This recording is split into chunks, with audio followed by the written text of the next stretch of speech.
U.S. Navy SEALs. What's up everyone, General Discharge here. If this is your first time with us, our voices are disguised so we can give you information on just about anything without being detected. Today's video is going to be discussing the United States Navy SEALs. In the Navy, their rating is known as SO, which stands for Special Operator. We're going to be going over their training pipeline, what they do, and who they are. So sit back, relax, and enjoy the video. Before we jump into it, make sure to take a moment and show us some love and support by liking our video and subscribing to our channel.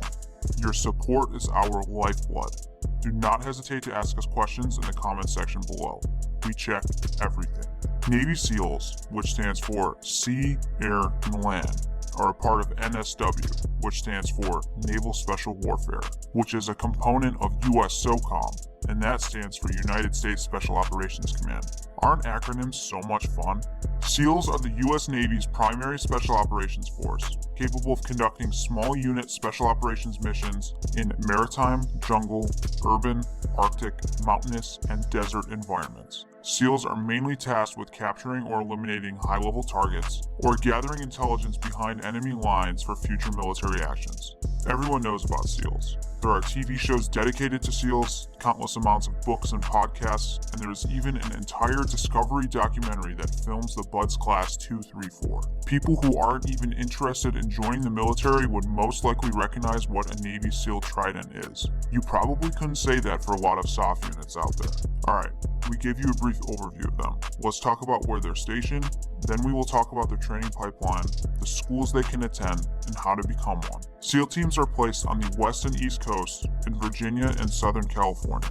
Odd teams are on the west coast and even teams are on the east coast. They have a reservist unit, and there are 2 SEAL Delivery Vehicle, or SDV, teams. One in Hawaii, the other being in Virginia. If you become a SEAL, you can be stationed at any of these locations. Alright, let's go over the training pipeline for SEALs. After we list the schools, we will give a brief description of the courses. Navy Boot Camp in Great Lakes, Illinois, 8 weeks. NSW Prep in Great Lakes, Illinois, 8 weeks. BUD/S Orientation, or BO, in Coronado, California, 3 weeks. Basic Underwater Demolition School, or BUD/S, in Coronado, California, 6 months. SEAL Qualification Training, or SQT, mainly in Coronado, California, 6 months. They also attend Jump School and Free Fall School. In boot camp, SO candidates are placed in 800 divisions. 800 divisions are composed of only SO and SB candidates and other Navy Challenge Program candidates. They receive extra PT to help them stay in shape for the pipeline. NSW Prep, or Pre-BUD/S, is where SO and SB candidates train together to get them prepared for the rigors ahead in BUD/S and BCS. SB is the rating for SWCC, which stands for Special Warfare Combatant-CRAFT Crewman. If you want to learn more about them, check out our video on it. The link is in the description.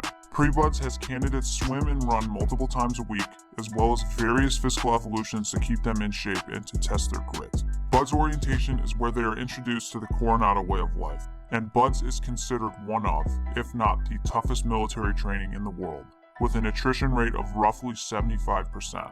It has 3 phases to it, and has Hell Week, which is a gut check where candidates are up for 5.5 days with only 4 hours of sleep, doing physical evolutions constantly. It's in first phase, and first phase is where most of the attrition happens. Second phase is all about diving and water competency, and third phase is land warfare. Again, even though it does not do it any justice, if you want a better understanding of how BUD/S operates, go check out the BUD/S Class 234 documentary. SQT is where SEAL candidates transition from the basic level of Naval Special Warfare to a more advanced degree of tactical training. It provides SEAL candidates with the core tactical knowledge they will need to join a SEAL team.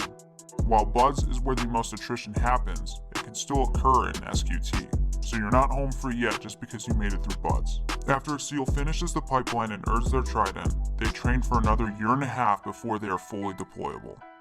Alright, let's go over what you need to do to even get a shot into training, and then we will go over the different routes that you can take to become a SEAL. In order to get a SEAL contract, you have to take a PST, which stands for Physical Screening Test. The PST consists of a 500-yard swim, max push-ups in 2 minutes, max sit-ups in 2 minutes, max pull-ups in 2 minutes, and a 1.5 mile run. The PST minimums for SEALs are a 12:30 swim, 50 push-ups, 50 sit-ups, 10 pull-ups, and a 10:30 run. Those are just the minimums though. You'll need to exceed the minimums to be competitive. There's a PST calculator on the SEAL SWIC website where you can compare yourself to other candidates. It's a great way to gauge how you're doing.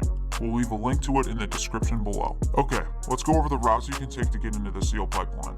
For enlisted Navy SEALs, you can join as a civilian through the Navy's Warrior Challenge program, or cross-rate into training if you're already active duty.